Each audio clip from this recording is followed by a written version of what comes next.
जय श्री कृष्णा। कैसे हैं आप?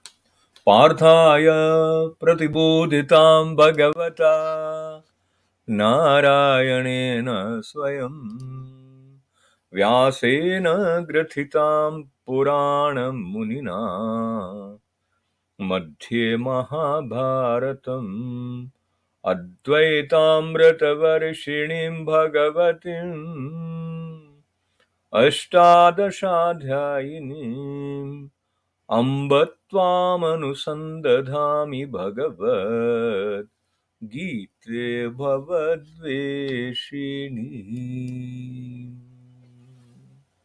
श्रीमद् भगवद गीता महाभारत के मध्य में और महाभारत के बारे में पंचम वेद उनको कहा गया। साथ ही ये भी कहा गया है कि वेद व्यास जी ने ये घोषणा की कि धर्म, अर्थ और काम और मोक्ष से संबंधित संसार में जो कुछ है वो सब इसमें है।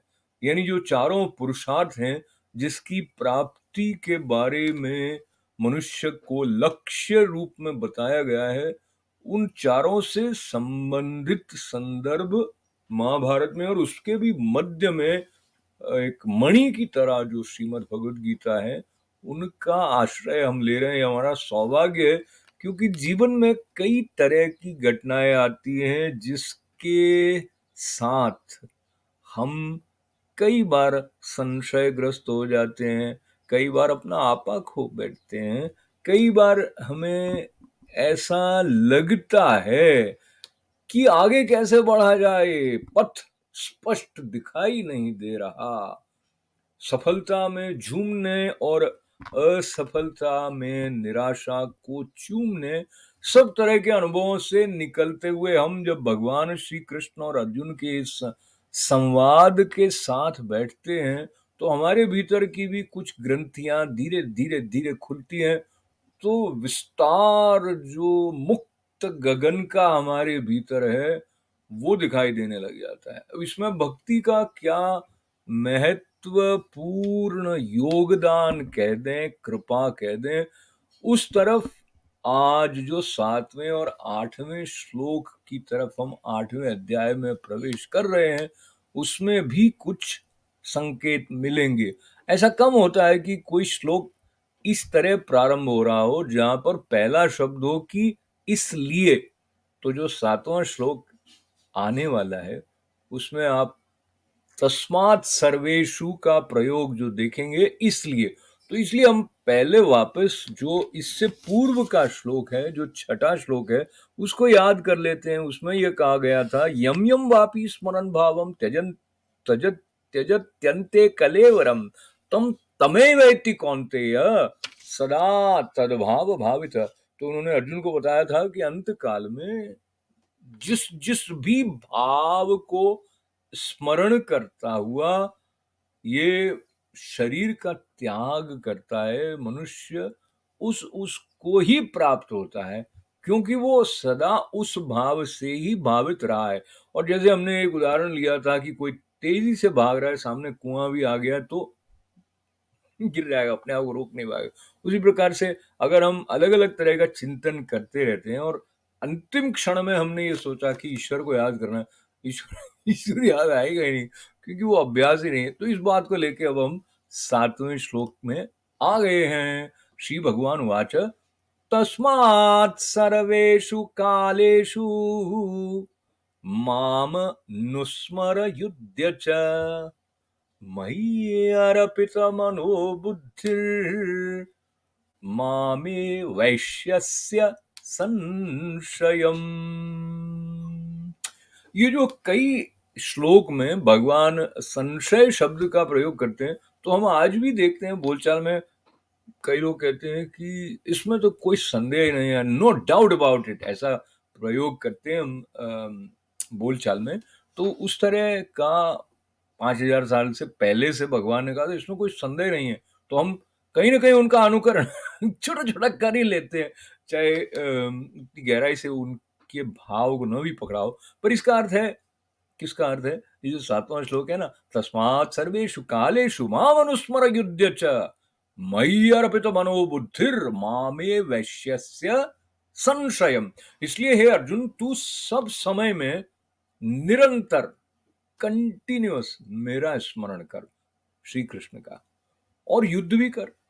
इस प्रकार मुझ में अर्पण किए हुए मन बुद्धि से युक्त होकर तू निस्संदेह मुझको ही प्राप्त होगा।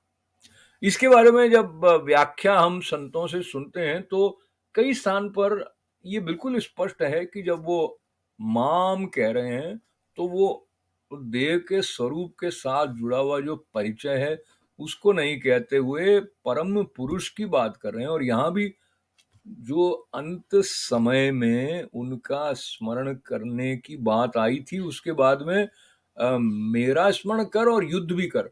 तो क्योंकि अर्जुन से वो संबोधित हो रहे हैं युद्ध क्षेत्र के मैदान में, पर ये उस युद्ध की बात है जो हर मनुष्य के भीतर कुरुक्षेत्र का मैदान, जो कर्म क्षेत्र का मैदान है, और अपनी अपनी भूमिका के अनुसार, अपनी अपनी पात्रता के अनुसार हम जो भी कार्य कर रहे हैं, चाहे व्यवसाय में है, चाहे सचमुच युद्ध करने के लिए सैनिक के रूप में है, या अमुक अमुक कार्य अध्यापन का कार्य कर रहे हैं, या कभी भोजन बना रहे हैं, तो जो भी कार्य कर रहे हैं, बात यह है कि उनका स्मरण करते हुए वो कार्य करें।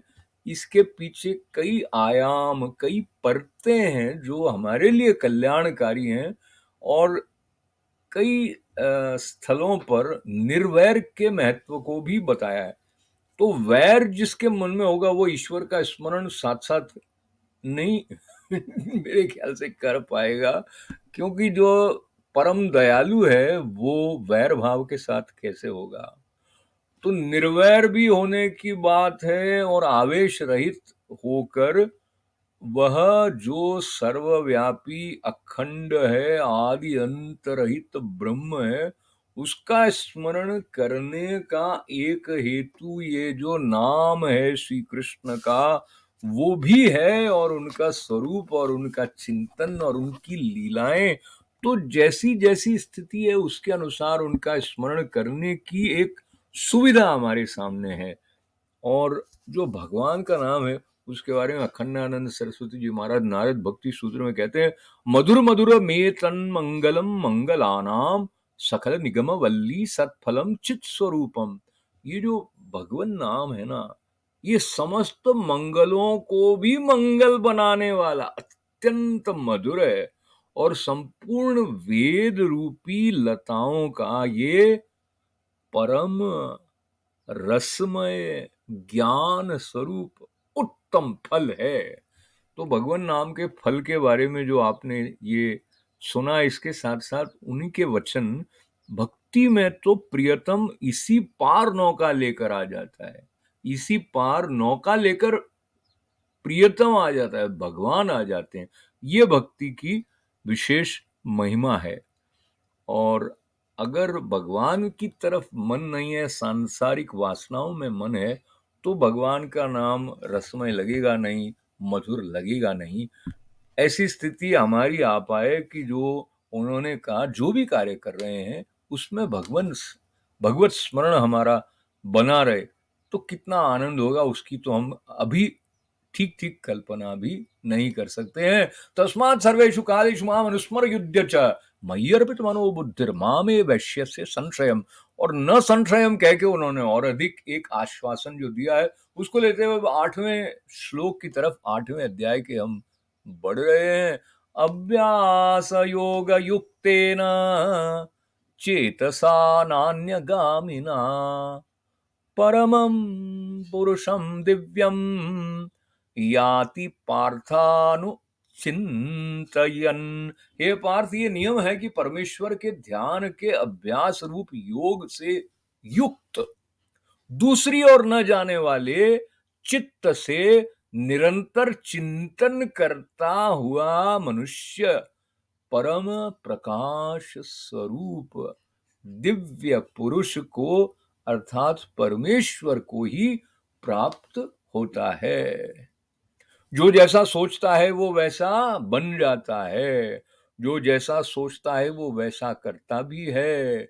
और जो कल हम स्मरण कर रहे थे कीट भ्रमर न्याय के बारे में, वो कीड़ा भ्रमर के बारे में सोचता सोचता भ्रमर का रूप ही हो जाता है। तो इसीलिए हम अपने चिंतन पर विशेष रूप से ध्यान दें। वो दूसरी दूसरी दिशा में जा रहा हो तो उसको पकड़ कर लाएं।